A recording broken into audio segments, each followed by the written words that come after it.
Oi, pessoal! Hoje nós vamos estudar a respeito dos arranjos e recursos em sistemas de distribuição. Nessa primeira parte da aula, nós vamos estudar a respeito dos subsistemas de subtransmissão e a respeito da subestação de distribuição. Então, nós vamos observar como é implementada esses elementos, a subtransmissão, o sistema de subtransmissão, assim como as subestações de distribuição em seus diferentes arranjos. Iniciamos aqui essa aula com as principais tensões utilizadas em sistemas elétricos de potência. Aqui eu trago tanto as tensões em sistemas de transmissão quanto em sistemas de distribuição. Em vermelho aqui é destacado as tensões que estão presentes no sistema de distribuição. Então, pensando no caminho da eletricidade, saindo lá das centrais geradoras, seja termoelétricas, hidrelétricas, fontes eólicas, essa tensão de geração, que ali fica na faixa de 13.000, 14.000, 15.000 volts, ela vai ser elevada para níveis de transmissão. Então, aqui nós temos 138, 230, 345, 500 kV, até mesmo 750 kV. Já depois, nós passamos para o sistema de subtransmissão. Então, essa tensão vai ser abaixada para níveis de 138, 69 e 34,5 kV. Essa tensão vai ser abaixada novamente para níveis de distribuição primária. Então, normalmente, contempla a faixa de 13,8 kV e raramente 34,5 kV, 34,5 kV. E, finalmente, essa tensão vai ser abaixada novamente para níveis de distribuição secundária. Isso varia, depende da região do país. Nas regiões sul e sudeste, normalmente nós temos 220 volts, 127 volts. 220 para tensões fase e 127 para tensões fase neutro. Já para as demais regiões do país, nós temos 380 volts, 220 volts. Ou seja, tensão de 380 fase e 220 volts fase neutro. Só para nos situarmos melhor, como já foi apresentado rapidamente na aula passada, aqui é mostrado o caminho da eletricidade. Então, nós temos aqui as centrais geradoras, hidráulica, térmica, seja eólica. Isso vai ser elevado por uma subestação elevadora, e vai ser elevado para níveis de transmissão. Essa tensão, então, vai ser na faixa ali, como nós observamos, de 138 até 750 kV. Aqui entra, então, no sistema de transmissão e transporta a energia do centro de produção, ou seja, das fontes de energia elétrica, aos centros de consumo, ou seja, às cargas. Aqui, alguns consumidores podem se conectar ao sistema de transmissão. Geralmente aqui são grandes indústrias que podem pegar ali tensões a níveis de 230 kV, por exemplo. Depois, essas minhas linhas de transmissão, elas vão chegar em subestações abaixadoras para o sistema de subtransmissão. Então, ela reduz a tensão de transmissão para subtransmissão. Saindo aqui da subestação de subtransmissão, nós chegamos no sistema de subtransmissão, que distribui energia elétrica nesse nível de tensão, que varia ali, 138 a 34,5 kV. Mas o valor de 69 kV é o valor mais atribuído a esse nível de subtransmissão. Aqui algumas cargas podem se conectar a esse sistema, como ainda grandes indústrias e sistemas de tratamento de água. Finalmente, saindo do sistema de subtransmissão, eu chego, essa minha tensão, essa minha corrente, ela vai chegar às subestações de distribuição, que reduz a tensão de subtransmissão para níveis de distribuição primária. Das subestações de distribuição, nós vamos observar a saída de vários entroncamentos principais que no nível de distribuição primária, que é ali na faixa geralmente de 13,8 kV, às vezes 34,5 kV também. Aqui alguns consumidores também podem conectar nesse nível de tensão, como shopping centers, médias indústrias, alguns grandes aglomerados de condomínio. Depois, essa tensão ainda pode ser reduzida novamente naqueles transformadores que estão presentes nos postes, né? E essa tensão ela vai ser reduzida para níveis de baixa tensão ou distribuição secundária. Então, aqui nessa figura, nós conseguimos observar aqui a distribuição primária na parte mais alta, 3 fases, e aqui a subestação não, o sistema de transformação, né, de 13,8 kV para baixa tensão, que configura aqui, né, o transformador, mais as suas proteções, como aqui chaves fusíveis para raios. E embaixo aqui nós temos o sistema de distribuição secundária, né, como foi dito anteriormente, em tensões fase-fase, dependendo da região, pode ser 220 ou 380 volts.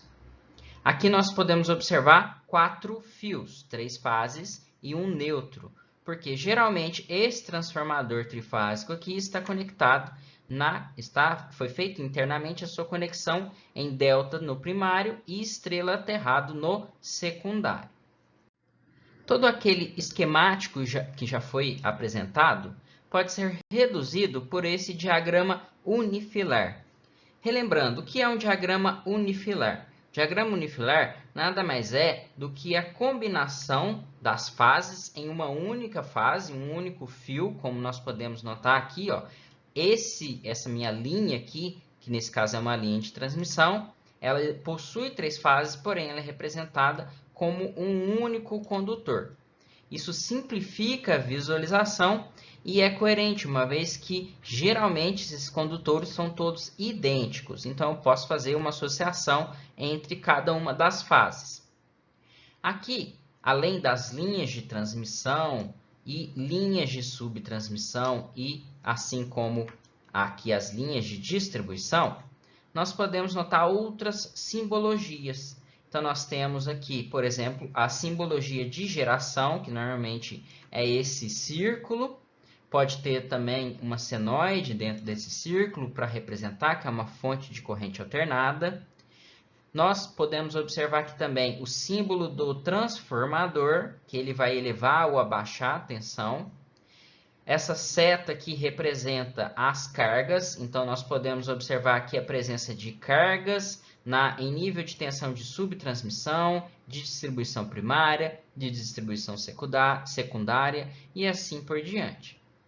Então, nós podemos seguir o caminho da eletricidade por esse diagrama unifilar, saindo da geração, passando para o sistema de transmissão, encontrando o sistema de subtransmissão, distribuição primária e, finalmente, distribuição secundária, atendendo todas as cargas. A partir desse momento, nós vamos trabalhar utilizando o diagrama unifilar devido à sua simplicidade. Isso vai facilitar muito o entendimento dos arranjos de subestações de sistemas de subtransmissão. Ao longo do curso, nós vamos falar bastante a respeito de diferentes tipos de rede.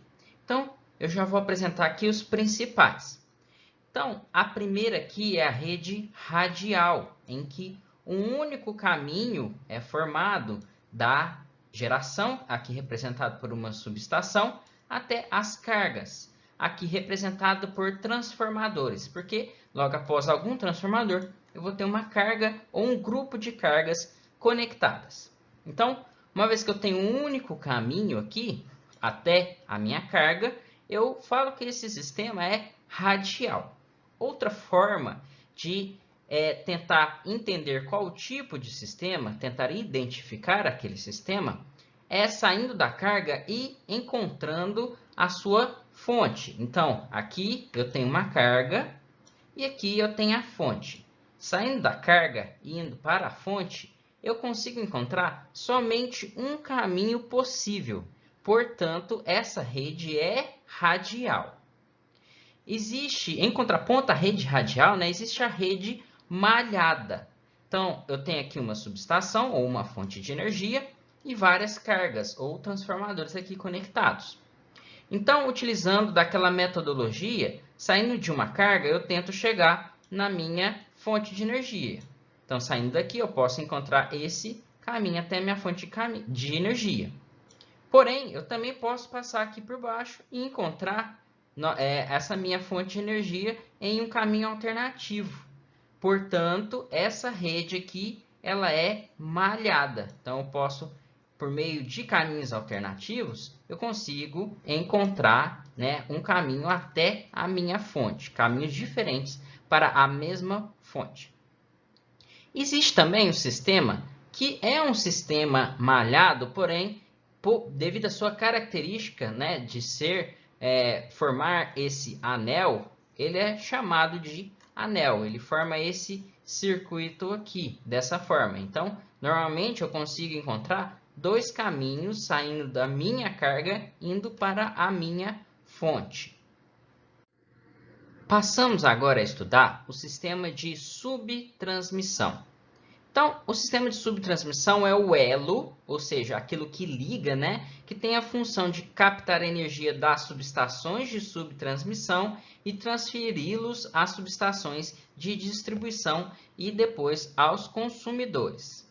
Esse nível de tensão de subtransmissão varia, como nós vimos anteriormente, né, de 34,5 kV, o que é raro, mas existe, e normalmente 69 kV e algumas linhas de 138 kV. Então, esse tipo de poste aqui, como nós podemos notar, com isoladores um pouco menores que as linhas de transmissão, normalmente são linhas do sistema de subtransmissão. O sistema de subtransmissão tem a capacidade de transporte de dezenas de megawatts por circuito. O que significa? Ele transporta ali na ordem de 10 megawatts, 20 megawatts, 50 megawatts. Não muito mais que isso. Acima disso, já entra no sistema de transmissão. E abaixo disso, a gente já entra no sistema de distribuição.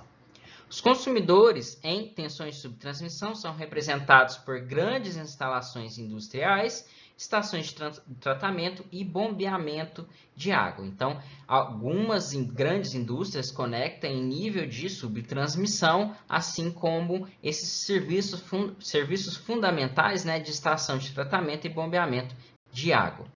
A partir de agora, nós vamos estudar os principais arranjos típicos das redes de distribuição.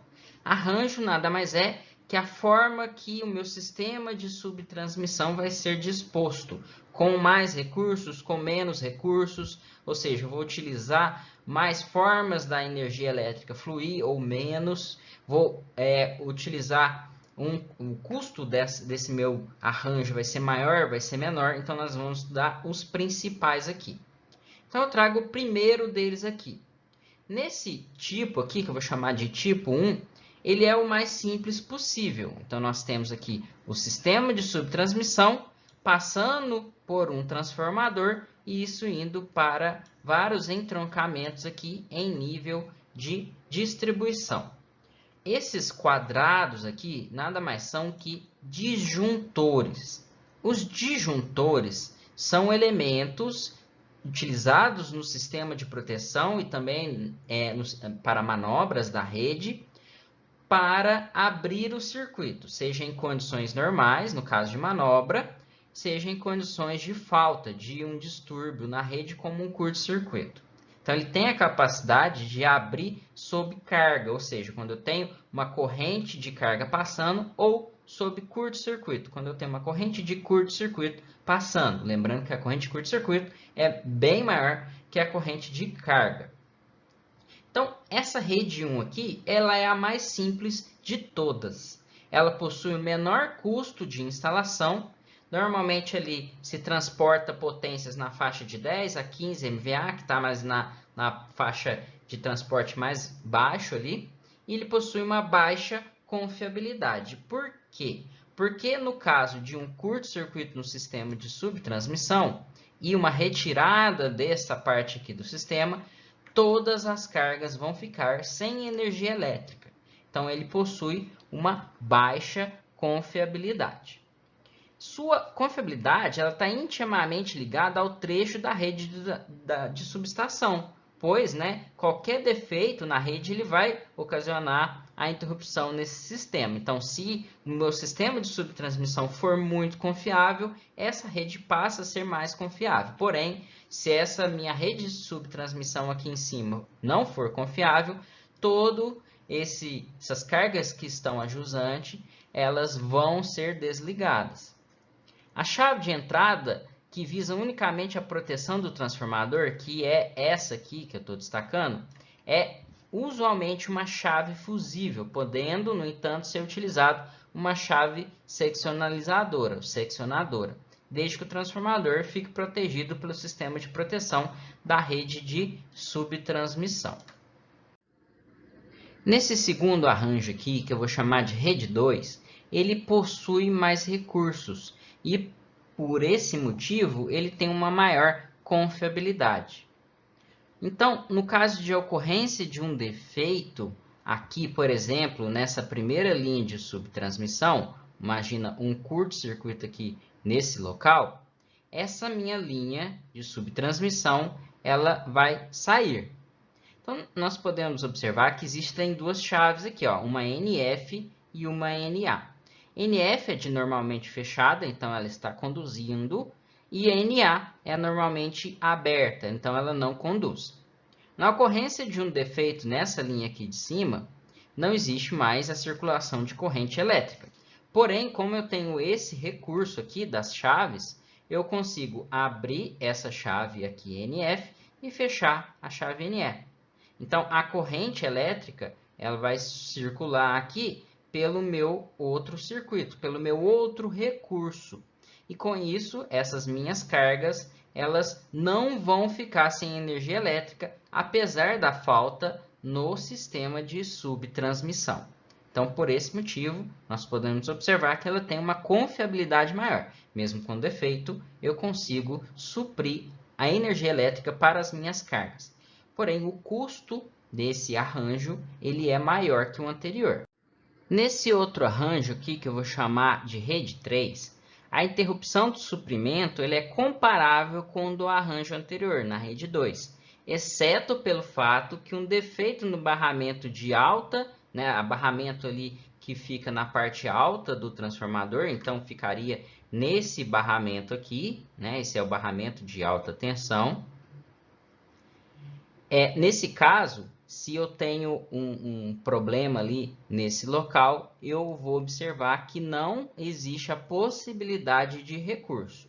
Porém, se eu tenho um defeito na rede de subtransmissão, a montante desse barramento de alta, nós podemos notar que existe um recurso, por essa outra chave NF. Então, essa chave NF aqui ela passa a abrir, e a condução de corrente, a potência, ela é entregue por esse outro recurso. Nós podemos notar que o barramento de alta ele passa a ser parte do sistema de subtransmissão, porque ele está aqui, como nós podemos notar, em série com esse sistema de subtransmissão. Finalmente, esse quarto arranjo aqui, ele é chamado de sangria da linha. Ele tem confiabilidade e custo inferiores ao das redes 2 e 3.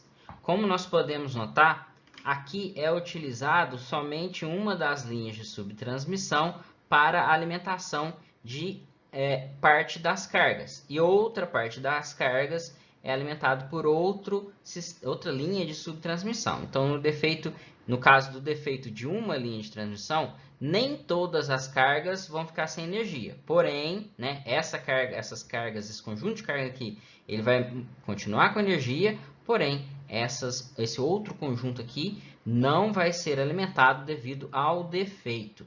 Ele geralmente é utilizável em regiões onde há vários centros de carga, porém com baixa densidade de carga. Elas não são muito concentradas, elas são bem espalhadas. Passamos agora a estudar as subestações de distribuição. Então, as subestações ou SEs, né, de distribuição, que são supridas lá pela rede de subtransmissão que acabamos de estudar, são responsáveis pela transformação da tensão de subtransmissão, lembrando, né, 138 kV, 69 kV, 34,5 kV, para a tensão de distribuição primária, geralmente 13,8 kV e raramente 34,5 kV. Há inúmeros arranjos de subestações possíveis e elas variam com a potência instalada da subestação. Então, quanto maior a potência, maior é o nível de recursos que eu devo inserir, uma vez que eu estou alimentando uma grande quantidade de consumidores. Então, eu vou colocar mais recursos. Aquela subestação é mais importante. Então, se eu tenho uma subestação que alimenta um número de cargas muito pequeno, geralmente eu vou colocar uma subestação mais simples, com menos recursos, porque o custo é muito menor. Então, falando a respeito dos arranjos da subestação de distribuição, nada mais é que a combinação adequada do chaveamento de alta tensão dos transformadores abaixadores e chaveamento de tensão primária, como chaves, disjuntores, religadores, etc., de modo a obter uma performance pré-estabelecida. Essa performance pode considerar o aspecto funcional e o aspecto econômico, uma vez que quanto mais recursos, maior é o custo da implementação dessa subestação. Então, para se determinar qual é o tipo de arranjo, qual é a planta que vai ser instalada naquele local, vários aspectos são considerados. Primeiro, a segurança do sistema, ou seja, o quão confiável é aquela subestação. Outro é a flexibilidade de operação. Eu preciso daquela quantidade de manobras? Sim, não. Eu preciso de mais manobras, menos manobras para atender todas as minhas cargas de forma mais contínua possível? Então, isso entra dentro da flexibilidade de operação. Outra é a habilidade na redução de correntes de curto-circuito. Simplicidade dos dispositivos de proteção, facilidade de manutenção em seu efeito na segurança, né, e o seu efeito na segurança, facilidade de expansão, uma vez que as cargas aumentando, eu preciso aumentar essa minha subestação, instalar novos recursos, novos transformadores, etc. Área total e o custo total dessa minha subestação de distribuição. Então, o primeiro arranjo de subestação que nós vamos estudar aqui é o arranjo chamado barra simples. Barra nada mais é, né, que um nó do sistema. Existe o elemento barramento dentro de uma subestação, que nada mais são que condutores. Esses condutores, eles ligam elementos, ligam um disjuntor a um transformador a uma chave seccionadora, etc. Então, essa barra ela é representada por esse elemento aqui, que eu destaquei de vermelho. Então, a barra simples, ele possui um custo bastante baixo, ele normalmente é empregado em locais onde existe uma baixa densidade de carga, né? O transformador fica ali na faixa de 10 MVA, uma potência um pouquinho menor, e a sua confiabilidade é baixa. Por quê? Porque quando ocorre uma contingência, um problema no sistema de subtransmissão, é perdido todo o suprimento da subestação. Então, no caso de uma falta aqui no sistema de subtransmissão, ou então mesmo na barra de alta tensão, não existe forma de suprir nenhuma flexibilidade de operação, nenhum recurso para fornecer energia elétrica para as cargas. Por isso, né, ele possui uma confiabilidade baixa. Para aumentar um pouco a confiabilidade da barra simples, pode utilizar dois recursos de suprimento. Então, nesse tipo de arranjo, que aumenta um pouquinho a confiabilidade do sistema, utiliza-se dupla alimentação radial. Então, o alimentador de subtransmissão é construído um circuito operando a subestação com uma das duas chaves de entrada aberta. Então, nós podemos notar aqui que existe um circuito duplo na entrada, representado aqui por uma chave NF e uma chave NA. Então, somente uma dessas alimentações estão operando, né? Estão conduzindo corrente.